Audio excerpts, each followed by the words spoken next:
সুপ্রিয় দর্শক, আসসালামু আলাইকুম। কৃষি সেবান চ্যানেলের পক্ষ থেকে সবাইকে আন্তরিক শুভেচ্ছা ও অভিনন্দন। সুপ্রিয় দর্শক শ্রোতা, আজকে দেখাবো কিভাবে হালি পেঁয়াজের পাতা টান টান করবেন, সেটি স্প্রের মাধ্যমে, এবং কোন কোন জাতের পেঁয়াজের আগা টান বা পাতা কোনোভাবেই টান করা সম্ভব নয় সেই বিষয়ে বিশদ আলোচনা করা হবে। সুপ্রিয় দর্শক, কৃষি বিষয়ক সকল প্রকার ভিডিও পেতে আমার এই চ্যানেলটি সাবস্ক্রাইব করে পাশে থাকুন এবং বেল আইকনটি প্রেস করে দিন। সুপ্রিয় দর্শক শ্রোতা, হালি পেঁয়াজের পাতা টান করা কিন্তু খুবই ইজি একটা বিষয়। অনেকেই হালি পেঁয়াজের পাতা টান করতে খুব দুশ্চিন্তা বোধ করেন।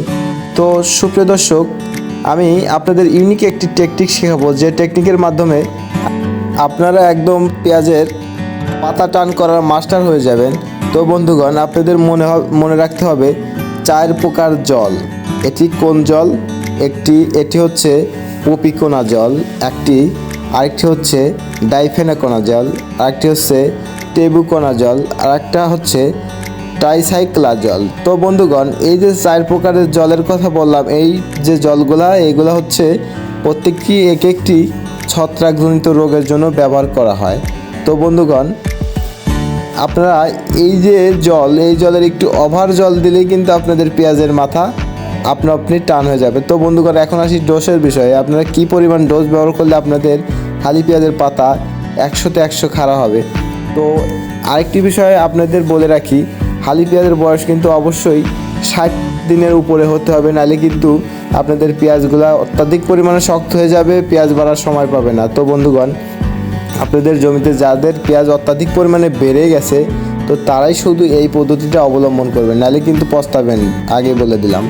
তো বন্ধুগণ, এখন আসি, যদি আপনারা পপিকোনা জল ব্যবহার করেন, যেমন টিল্ট, পোটেন্ট, তারপরে বিভিন্ন কোম্পানির বিভিন্ন নামে ডাকা হয়, তো টিল্ট বা পোটেন্ট যদি 1 বিঘা জমিতে ব্যবহার করেন, তো সেক্ষেত্রে কিন্তু 4 মেশিন পানিতে 100 মিলি টিল্ট ব্যবহার করলে আপনাদের পেঁয়াজের পাতা 100% টান টান হয়ে যাবে।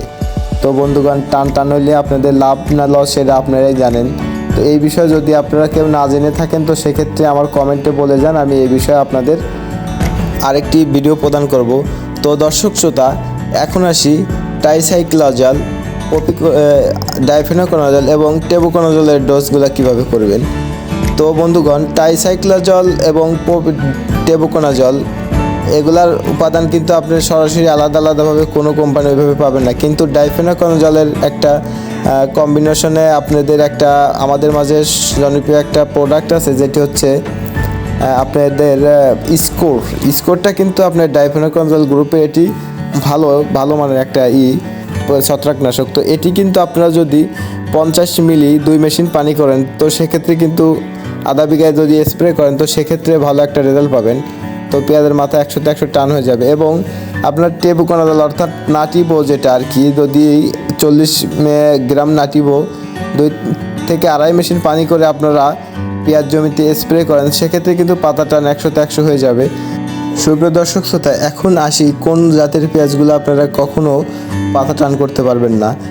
তো ভাই, আপনারা যদি শুকসাগর পেঁয়াজ চাষ করে থাকেন এবং যারা রঙিলা 7 বা এই জাতীয় অত্যাধিক উচ্চ ফলনশীল, যাদের টার্গেট 120 মন থেকে 150 মন দিয়েছে কোম্পানি, তো ভাই সেই জাতের, যেমন রঙিলা 7, শুকসাগর, এই জাতের পেঁয়াজের পাতা কিন্তু কোনো দিনই টান করতে পারবেন না।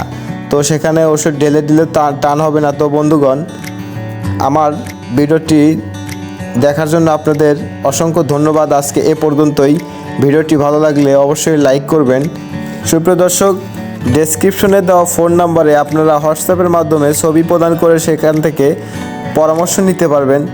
ধন্যবাদ সবাইকে। আসসালামু আলাইকুম।